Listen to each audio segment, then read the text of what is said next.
آج ہم جماعت دام کی اسلامیات کے حصہ موضوعاتی مطالعہ میں حقوق العباد کا مطالعہ کریں گے۔ عزیز طلبہ کرام، حصہ موضوعاتی مطالعہ میں یہ سب سے آخری سبق ہے کہ حقوق العباد کا مطالعہ ہم حضور صلی اللہ علیہ وآلہ وسلم کے فرامین کی روشنی میں کریں گے۔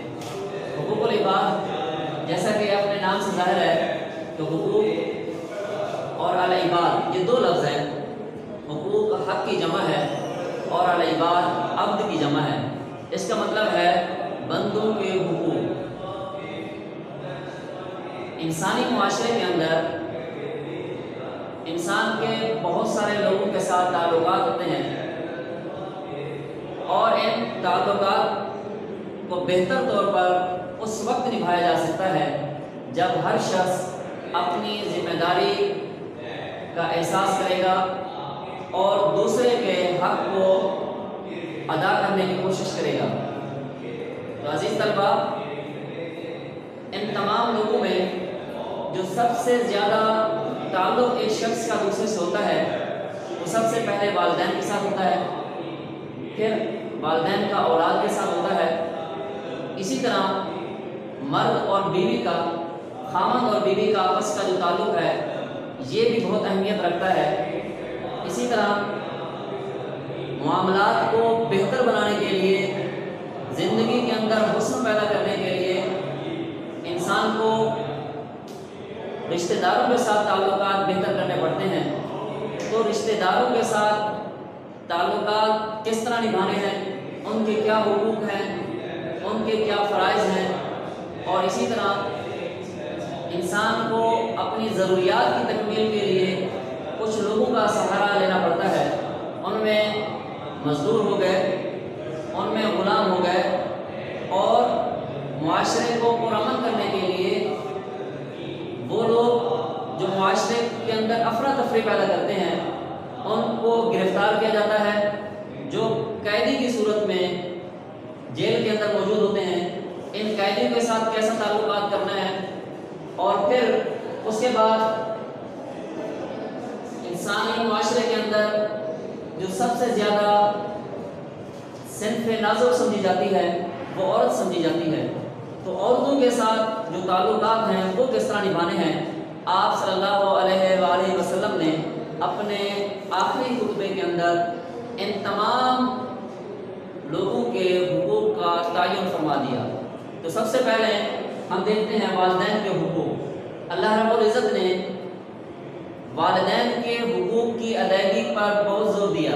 قرآن مجید میں جا بجا فرمایا گیا کہ والدین کے ساتھ حسن سلوک کرو، وَبِالْوَالِدَيْنِ إِحْسَانًا وَبِذِي الْقُرْبَى وَالْيَتَامَى، کہ والدین کے ساتھ اور رشتہ داروں اور یتیموں کے ساتھ اچھے طریقے سے پیش آؤ۔ اسی طرح قرآن مجید میں یہ بھی فرمایا گیا کہ وَلَا تَقُل لَّهُمَا أُفٍّ وَلَا تَنْهَرْهُمَا، کہ تم اپنے والدین کے سامنے اف تک نہ کہو، ان کو مت جھڑکو، ان کو سخت بات مت کہو۔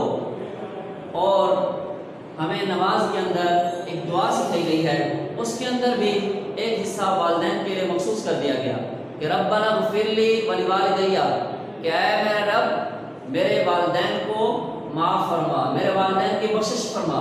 تو والدین کے ساتھ حسن سلوک کرنا، والدین کی عزت اور احترام کرنا، والدین کی ضروریات کا خیال کرنا، یہ تمام چیزیں والدین کے ساتھ احسان کرنے کے اندر شامل ہیں، والدین کے حقوق ادا کرنے کے اندر شامل ہے۔ دوسرا پوائنٹ ہے اولاد کے حقوق۔ والدین کے بعد سب سے زیادہ جو تاکید کی گئی ہے وہ اولاد کے حقوق کے بارے میں کی گئی ہے کہ والدین کو کہا گیا کہ تم اپنی اولاد کو اس ڈر سے ختم نہ کرو، اس ڈر سے قتل نہ کرو کہ تمہاری معیشت تنگ ہو جائے گی، تم بے روزگار ہو جاؤ گے۔ اللہ تعالیٰ فرماتے ہیں کہ تمہیں بھی اور ان کو بھی ہم روزی دیتے ہیں۔ تو اس لیے اولاد کا سب سے بڑا حق کیا ہے؟ جینے کا حق ہے۔ اس کو جینے کا حق دیا جائے، اس کی اچھی پرورش کی جائے، اولاد کی اچھی تربیت کی جائے، اولاد کے اندر ایک دوسرے بڑے چھوٹے کے اندر کوئی تفریق پیدا نہ کی جائے، اولاد کے اندر انصاف برتا جائے، اور جب وہ بڑے ہو جائیں تو ان کا مناسب جگہ پر رشتہ بھی کر دینا اولاد کے حقوق کے اندر ہے۔ اور